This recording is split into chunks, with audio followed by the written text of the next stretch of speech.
Of seventh class को आज मैं पढ़ाऊँगा चैप्टर 14 लाइट। साइंस का चैप्टर 14 लाइट में पढ़ाऊँगा। सबसे पहले लाइट होती क्या है। लाइट एक फॉर्म ऑफ एनर्जी होती है। लाइट क्या होती है? एनर्जी होती है जिसकी वजह से हमको कोई चीज़ विजुअल यानी दिखाई देती है। लाइट एक एनर्जी है जिसकी वजह से हमें चीज़ें दिखाई देती हैं। Light is a form of energy which make us see the different things, जिसकी वजह से हमें चीज़ें दिखाई देती हैं। कुछ नेचुरल चीज़ें भी होती हैं जैसे सन हो गया, स्टार हो गया, जुगनू हो गया, फायर फ्लाई बोलते हैं इंग्लिश में जुगनू को। कुछ मैनमेड चीज़ें भी होती हैं जैसे बल्ब हो गया, कैंडल्स हो गई, ये मैनमेड होती हैं। सबसे पहली property, light travel in the straight line. Light कई घटनाएं ऐसी होती हैं जिनसे हमें मालूम पड़ता है लाइट सीधी लाइन में चलती है। पढ़ा होगा आपने एक एक्टिविटी, एक 3 गत्ते लीजिए, उन्हें एक लाइन में होल कीजिए, फिर एक सीध में होंगे तो हमें लाइट को दिखाई देगी। तो ये लाइट जो होती है सीधी लाइन में चलती है। कैसे मालूम पड़ता है? जो दिन और रात होते हैं इनसे मालूम पड़ता है कि लाइट जो होती है सीधी लाइन में चलती है। भाई जब सीधी लाइन में नहीं चलती तो पृथ्वी के दोनों भागों पे रोशनी होती, एक भाग पे रोशनी होती है, मतलब लाइट सीधी रेखा में चलती है। जो शैडो परछाई बनती है हमारी वो भी बताती है लाइट जो होती है वो सीधी लाइन में चलती है। और इवन आप कैंडल के ज़्यादा पास आँख लाएंगे तो आपको सीधी रेस दिखने भी लगेंगी। इसके बाद में आता है रिफ्रैक्शन ऑफ लाइट। रिफ्रैक्शन समझिए क्या होता है। जैसे लाइट है, नीचे मीडियम है ग्लास या वाटर, कुछ भी मान लीजिए, ऊपर है एयर। एक ट्रांसपेरेंट मीडियम से जब दूसरे ट्रांसपेरेंट मीडियम में जाएगी, ये है नॉर्मल लाइट, एयर से जब ग्लास में जाएगी तो बेंड हो जाएगी अपने रास्ते से।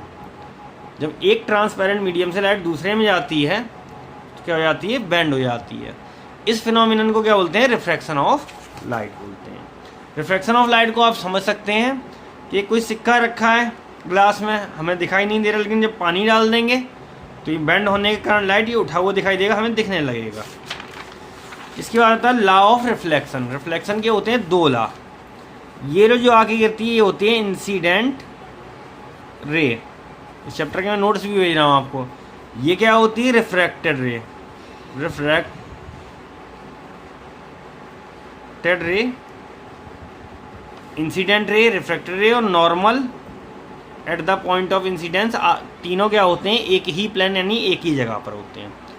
Incident ray, refracted ray, normal at the point of incident are lie in the same plane. और ये एंगल आई है, मान लिया ये एंगल ऑफ इंसिडेंस है, ये एंगल ऑफ रिफ्रैक्शन है आई आर।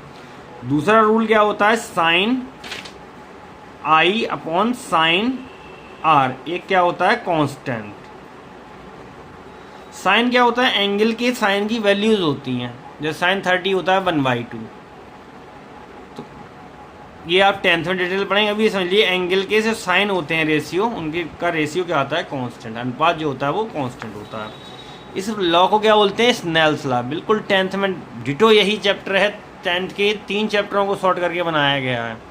मैं आपको समझा रहा हूँ। रिफ्रैक्टिव इंडेक्स क्या होता है समझिए। जितनी रिफ्रैक्टिव इंडेक्स होता है velocity of light in air upon velocity of light in medium. Air में जितनी वेलोसिटी होती है उसको डिवाइड करते हैं मीडियम में। मान लिया 3 लाख किलोमीटर है एयर में, ग्लास में 2 लाख, तो कितना आएगा? 1.5। कुछ चीज़ों का रिफ्रैक्टिव इंडेक्स दिया हुआ भी है, जैसे वाटर का होता है 1.33 टेबल में दिया हुआ है। Refraction through glass prism. जब ग्लास प्रिज्म से अगर कोई लाइट आती है तो वो 2 बार बेंड होगी। पहले नॉर्मल के पास आएगी, दूसरी जब बाहर निकलेगी नॉर्मल के बीच से दूर जाएगी। जो जितना गैप आ जाएगा बीच में रे में, दोनों रे पैरेलल होंगी, पहली वाली और अंतिम वाली, इसको बोलते हैं लेटरल डिस्प्लेसमेंट। अब प्रिज्म से कैसे होता है? जब प्रिज्म से लाइट पास होती है तो ये 7 रंगों में टूट जाती है। ये एक्सपेरिमेंट में क्लास में आपको करके भी दिखाऊंगा। लाइट जो होती है वो 7 रंगों में टूट जाती है। इस घटना को बोलते हैं डिस्पर्सन ऑफ लाइट। लाइट का 7 रंगों में प्रिज्म से टूटना कहलाता है डिस्पर्सन ऑफ लाइट। इसका सीक्वेंस क्या होता है? पहले वायलेट, फिर इंडिगो, फिर ब्लू, फिर ग्रीन, फिर येलो, फिर ऑरेंज, फिर रेड। इसको शॉर्ट में नाम क्या देते हैं? VIBGYOR. VIBGYOR, V violet, I indigo, ऐसे करके शॉर्ट फॉर्म है विबग्योर। 2 क्वेश्चन होगा, आंसर है ये। इसके बाद इसका कारण क्या होता है प्रिज्म से लाइट के टूटने का? एयर में तो सारे कलर की लाइट सेम स्पीड से चलती है, लेकिन किसी दूसरे मीडियम में, ग्लास, वाटर, इनमें क्या होता है? ग्लास के अंदर हर कलर के लाइट की स्पीड अलग होती है, इसलिए सेपरेट हो जाते हैं कलर और हमें दिखाई देते हैं। रेनबो क्या होता है? इंद्रधनुष हिंदी में बोलते हैं। रेनबो में क्या होता है, जो वाटर ड्रॉपलेट्स होती हैं ये प्रिज्म की तरह बिहेव करती हैं, ये प्रिज्म की तरह बिहेव करती है, 7 रंगों में तोड़ देती हैं और ये हमको रेनबो दिखाई देता है।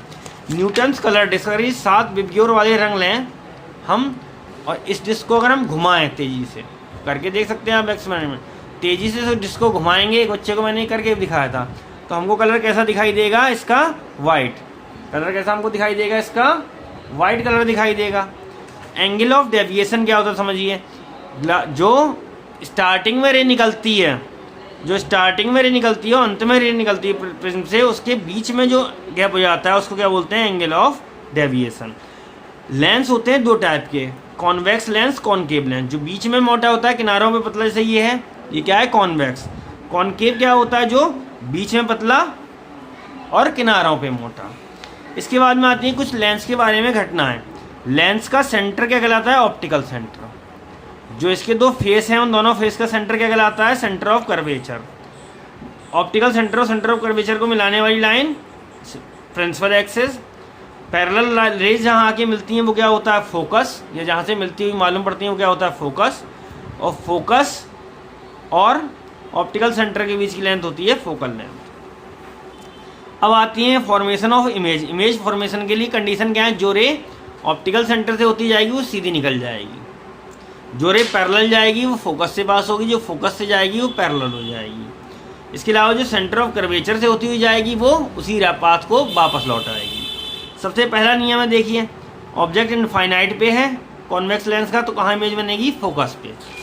दूसरी कंडीशन ये है, इसकी प्रैक्टिस आप बना खुद करेंगे, जहाँ जब रे ऑप्टिकल सेंटर और 2f1 और इन्फिनिटी के बीच होगी तो कहाँ बनेगा, f2 और 2f2 के बीच में।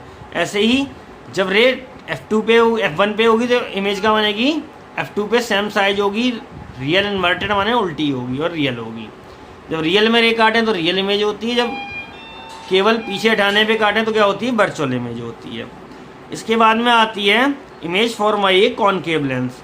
कॉनकेव लेंस के सामने कोई चीज़ हमने रख दी तो जहाँ इमेज बनेगी वो होगी कॉनकेव। मैग्नीफाइंग ग्लास देखिए, 3 चीज़ें पढ़ेंगे एप्लीकेशन लेंस की क्या होती है, कैमरा में, टेलीस्कोप में और कंपाउंड माइक्रोस्कोप में। इसके बाद में आता है हमारा मैग्नीफाइंग ग्लास। मैग्नीफाइंग ग्लास क्या होता है, जो कॉन्वेक्स लेंस होता है लगभग 2-3 सेंटीमीटर रेडियस का, तो फोकल लेंथ का यानी उसको क्या बोलते हैं, मैग्नीफाइंग ग्लास। देखा होगा सिंपल, हम बड़ी करके चीज़ें देखने के काम में आता है। इसके बाद में आता है कैमरा।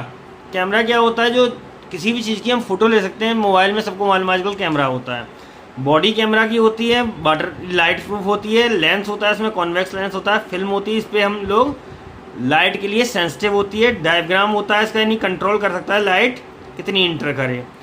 लाइट जिस चीज़ से चलती है वो जाके फिल्म पे पिक्चर हो जाती है और यहाँ पे हम फोटो इसकी ले सकते हैं। टेलीस्कोप क्या होता है समझिए, टेलीस्कोप का मीनिंग होता है ऐसा इंस्ट्रूमेंट जिससे हम दूर की चीज़ें दिखाई देती हैं।